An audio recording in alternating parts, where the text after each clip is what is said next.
Salut, c'est Alex, j'espère que vous allez bien. Aujourd'hui, je voudrais vous parler d'une technique qui est pour moi extrêmement importante lorsque l'on fait de la retouche photo et qu'on souhaite arriver à un niveau un peu plus intermédiaire, un peu plus avancé, c'est la retouche de la lumière.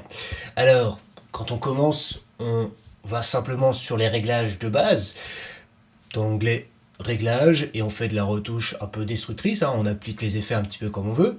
Avec un niveau un peu plus avancé, on commence à utiliser les réglages de base comme les niveaux. Et quand on commence à comprendre qu'on arrive à avoir un meilleur résultat avec un autre calque de réglage qui est un algorithme superbe, on utilise du coup les courbes. Donc là, c'est déjà pas mal quand on arrive jusque là.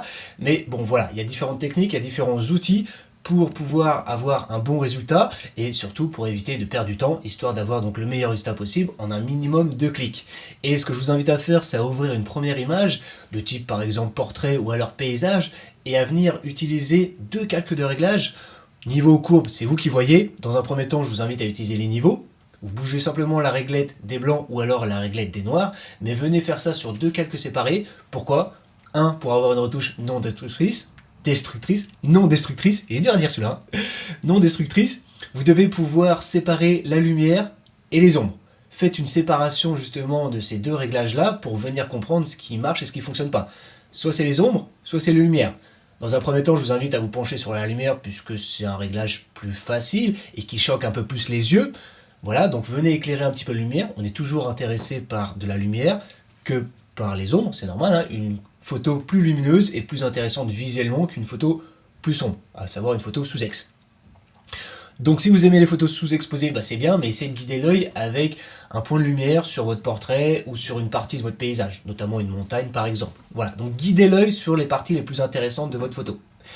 Donc dans un premier temps, vous faites ça avec un calque de réglage niveau courbe, vous venez augmenter la luminosité, et à l'inverse, sur le calque ombre du burn par exemple, vous venez descendre la luminosité. Faites ça sur deux calques séparés tout simplement pour attirer l'œil. On éclaircit et on assombrit.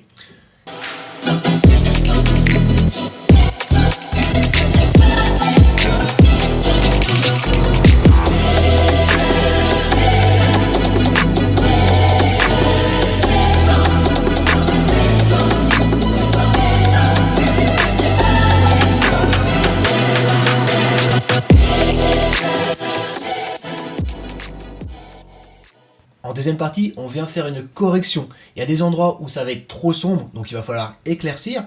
Et il y a des parties qui vont être trop claires, donc il va falloir assombrir.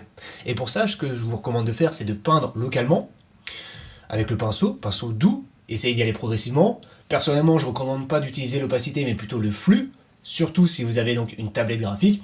Si vous faites ça à la souris, c'est très bien, mais essayez donc d'y aller progressivement. Peigner à 5, 10, 20%. Personnellement, sur du portrait, il m'arrive même de peindre à 2% sur le flux. Ça prend un peu plus de temps, mais on veut un meilleur résultat. Et pour les plus avancés, je vous invite à utiliser des masques de luminosité. Pour ça, vous allez directement sur les couches et vous venez faire une sélection sur la couche RVB, à savoir la couche générale. Pour les plus avancés, même niveau pro, je vous invite à faire une sélection sur la couche rouge, verte ou bleue. Ça dépend bien sûr des couleurs qui sont présentes sur votre image. Mais dans un premier temps, faites très simple et venez tester cette technique avec la couche générale, à savoir la couche RVB. Comment on fait ? On fait simplement un clic sur la vignette et vous allez faire donc une sélection de contenu. Vous allez donc sélectionner la luminosité qui est présente sur votre image à partir des trois couches. Vous gardez votre sélection active et ensuite vous revenez sur votre masque de fusion et vous peignez localement les endroits où vous voulez avoir plus de lumière sur les ombres par exemple, ou à l'inverse, du coup, vous peignez donc sur les hautes lumières pour pouvoir éteindre un petit peu ces lumières-là et récupérer un peu d'informations. Voilà, le tout c'est trouver le juste milieu pour équilibrer l'image et encore une fois guider l'œil. Donc, ce que je vous invite à faire, c'est simplement de regarder votre image. Avant de commencer, vous prenez un calque et vous encerclez en rouge par exemple les zones où vous avez besoin d'avoir plus de luminosité, des endroits où vous avez besoin d'avoir moins de luminosité. Voilà, et puis bien sûr, ces techniques-là, vous allez pouvoir les utiliser sur tout type de photos.